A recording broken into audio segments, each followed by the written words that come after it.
Programme के बारे में लाइक करना, शेयर करना, सब्सक्राइब करना। असा यूट्यूब चैनल, असांजी वेबसाइट SIndiaTV.com सदाई ॾिसंदा रहो। सिंधी कच्छी चैनल SKTV जा प्रेसिडेंट ऑनररी जय पेसवाणी असां सां गॾु जुड़ी चुका आहिनि।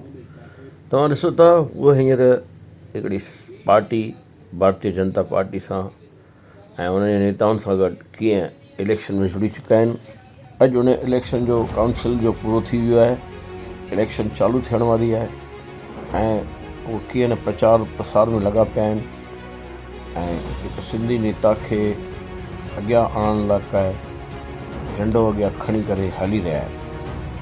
असांजो चैनल उनखे शुभकामनाऊं ॾिए थो ऐं ॾिसो अॻियां अहिड़ियूं घणियूं रिपोर्ट ऐं असां ॾिसंदासीं मुंबई खां बि जल्दी ई त मुंबई में सरकार कंहिंजी थी ठहे, छा थी ठहे ऐं उन खां पोइ पल पल जी रिपोर्ट ॾिसंदा रहो।